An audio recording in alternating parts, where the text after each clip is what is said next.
Hello and welcome to Goosebump Cottage. Today we're having a quick road trip to the local woods, which are at the foot of the Benbulben mountain, which is the jewel of the County Sligo mountain. I have been trying to hike it, but with no success because of the winter conditions, but I am not going to stop until the end of the year. Today's walk is going to be at the foot of Benbulben, and we just want to show you a bit around, just to see how our location looks like. So now I'm just going to open the gates for Arthur.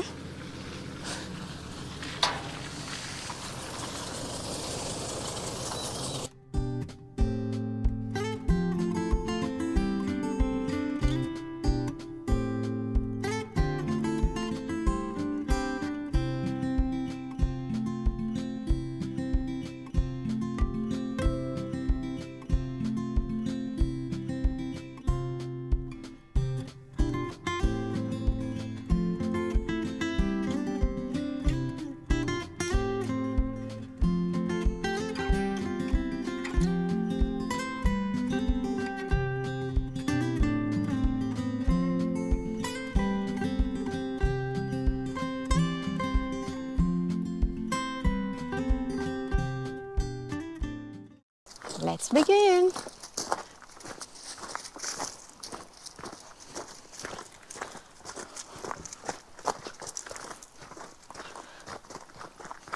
This is quite a good visual here.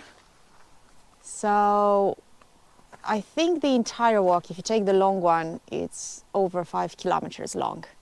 And we'll see what we want to do today.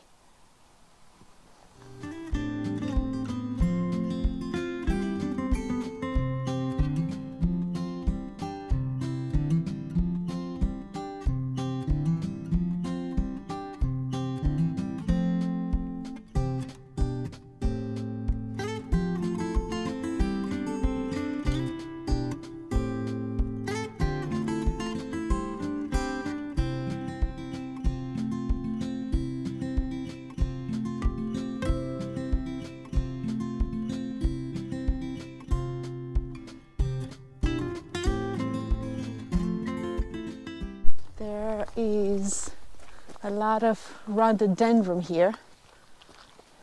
I'll show you a close-by look. When it's gonna flower, it will be beautiful. However, it is quite an invasive species here on the west coast of Ireland, and millions of euros are spent every year just to keep it under control. When it grows, it just takes over and it destroys all the native vegetation, the trees, the woods, everything. Nothing grows underneath. It's basically not part of the local ecosystem.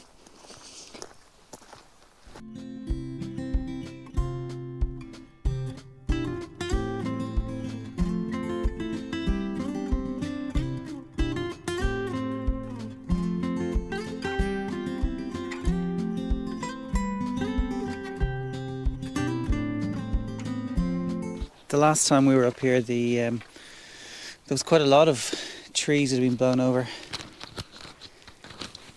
And here's a lovely monument to Mr. William Butler Yeats, Sligo's favourite poet. Looks like someone's given him an apple as well. Oh yeah, there's an apple there. And the idea is that you can sit here on these chairs at the foot of Benbulben and read or recite some of his poetry. I always think it looks a bit like an upturned boat, the keel of a giant ocean liner from the 30s. Something like the Titanic, I suppose. Something you see in one of those old movies. Escape from whatever they're called. The boat's upturned, you have to try and find your way out through the hole in the bottom. But look at the trees, look at how bad they are.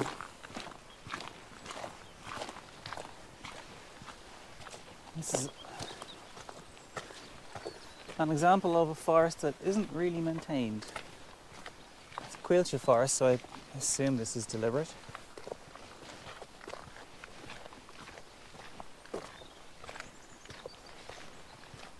Still, you would wonder, wouldn't you?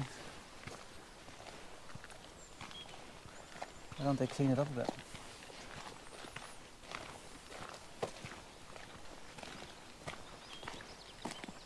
Or even cut it down, put in some native trees.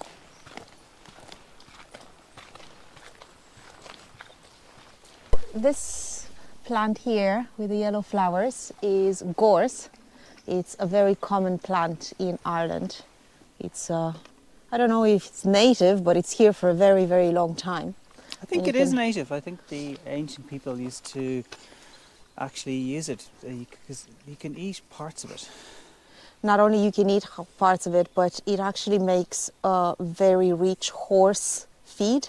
So at the time of the horse and carriages in Ireland, this plant used to be well used. It would have been chopped a bit like flour, and then that the resulting product will be given as feed to the horses. It's also a very interesting plant from the point of view that it has a symbiosis with ants, a particular type of ant.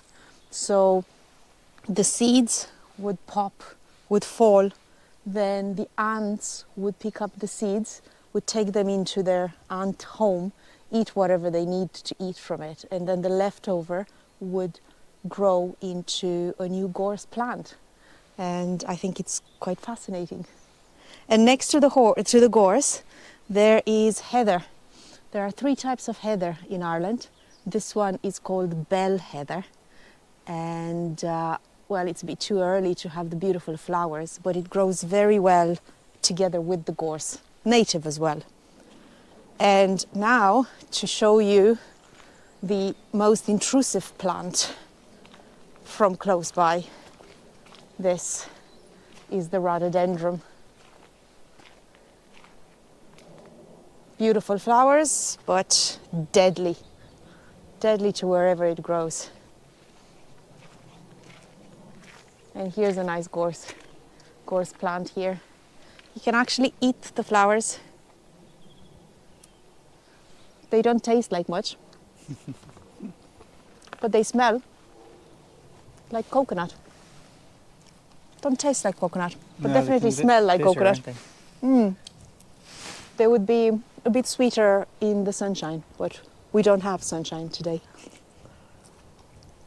So I think they're a good source of vitamin C.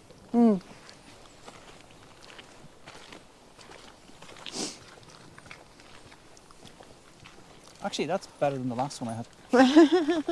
But look at the rhododendron here. You can see it's just smothering the floor of the forest.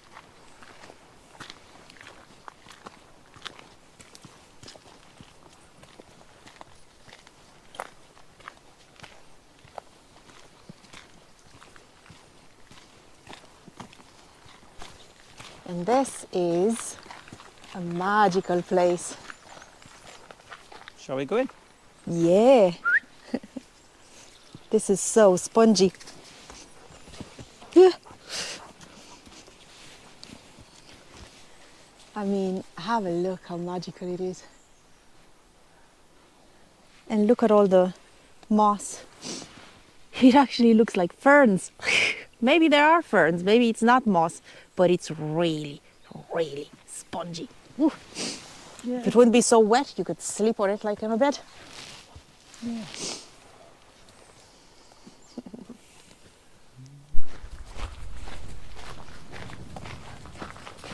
And this is the exit to the Wait. other side of the hill.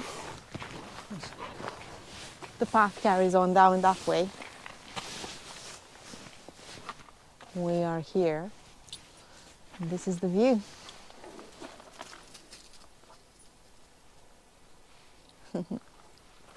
And our house is over there. Nice.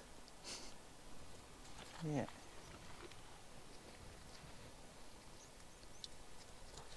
It's also a good place to see where the surf is.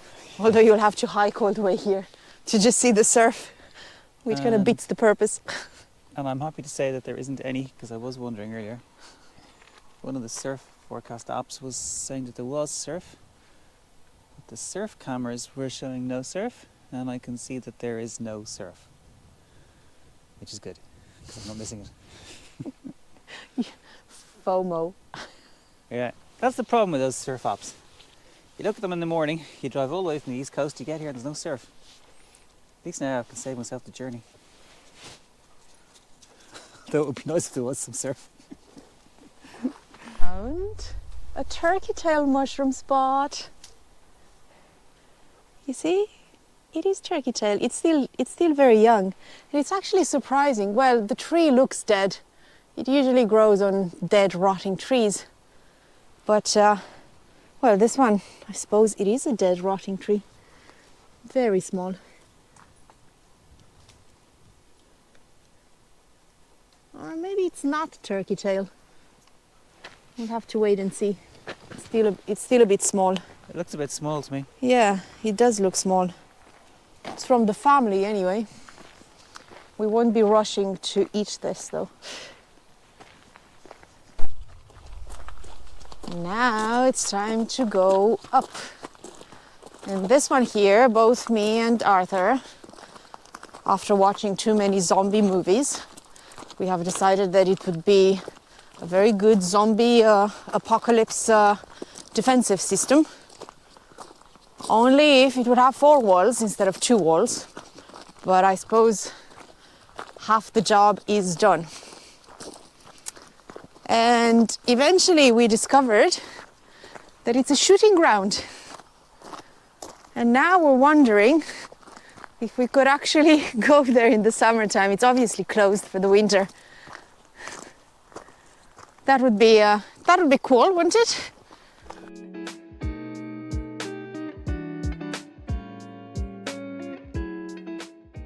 And this stone structure here, it is another old, I wouldn't call it ancient, because some of them were built maybe 1800 years ago, which in European terms it's not ancient. It's a ring fort. And this is the entry. I'm not sure if it's the original entry to the ring fort, but it is the modern entry.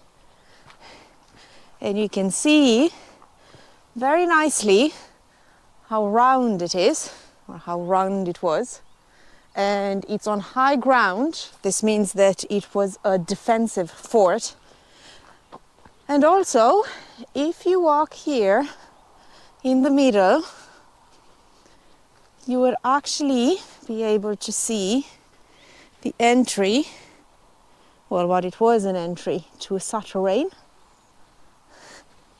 Souterrains were kind of inventions brought up. There were little holes that were coming out underground from the ring fort, and they were invented, if you want to call it that way, starting with the 8th century, because they wanted to hide their goods and their women and their children from the Viking attacks, because the Vikings loved to take slaves. So all of the ring forts that were built later on or inhabited later on would have these souterrains. And if you wonder, yes, eventually the Vikings did find out about them.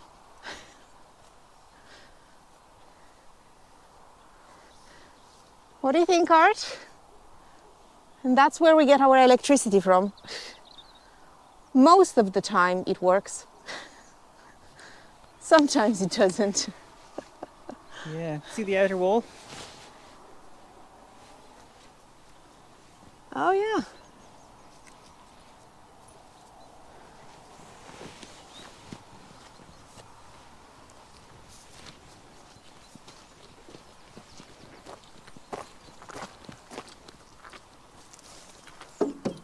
And this one here, well, it's been a bit washed away by the weather, but it's a fantastic viewpoint over the Sligo Bay area.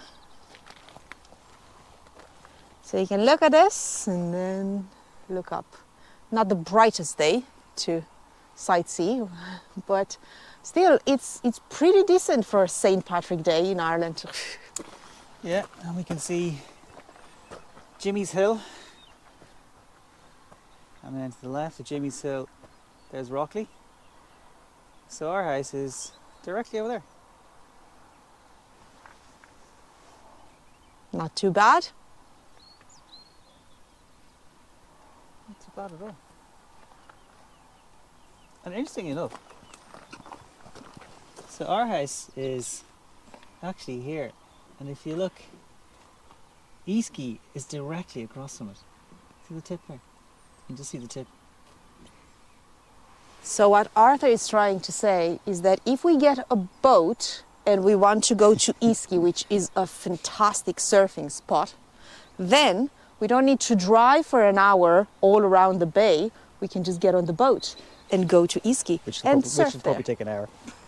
Yeah, but it will be an hour by boat.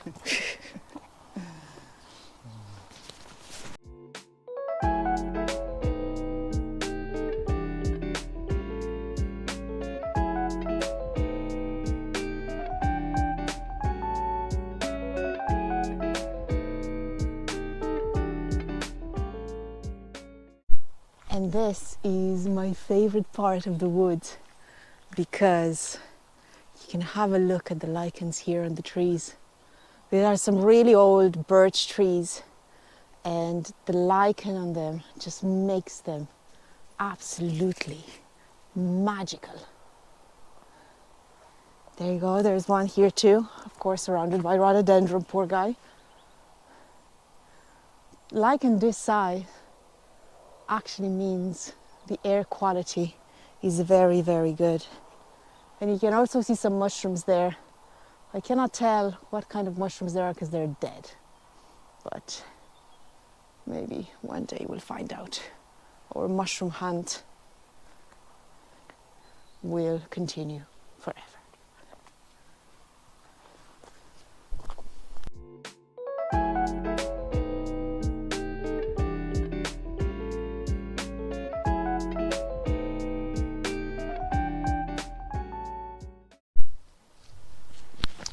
Okay, so these are elf cups. Now, let's see if this works.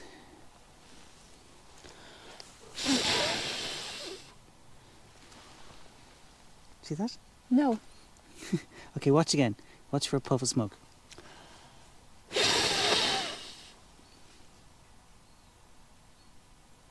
You only had one. I had one in it. It might be on Try camera. the other one. No, it came out of both of them. It might be on camera. And if you look up here, we've got witch's butter. See the orange up there? That's witch's butter. Can you eat that? Actually, I don't know. So they're elf cups, and what happens there is when you blow in them, you change the air temperature in them, and they release spores. Oh, and actually, there is one more trick. But we'd have to pick them. Do you want to pick them? Yeah. Okay, we'll pick one.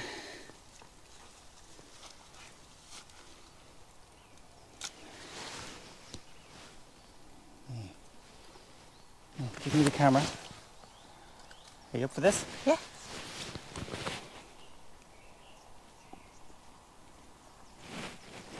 See your cheeks? It's gone red.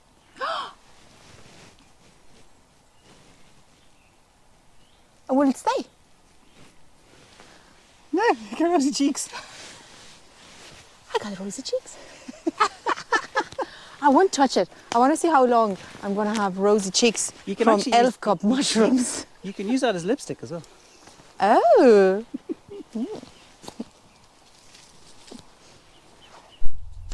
And this is how the forest looks in an area where it has been clean of rhododendron. Isn't that so much nicer? It's also, of course, it's native trees over here, so it's nice on its own.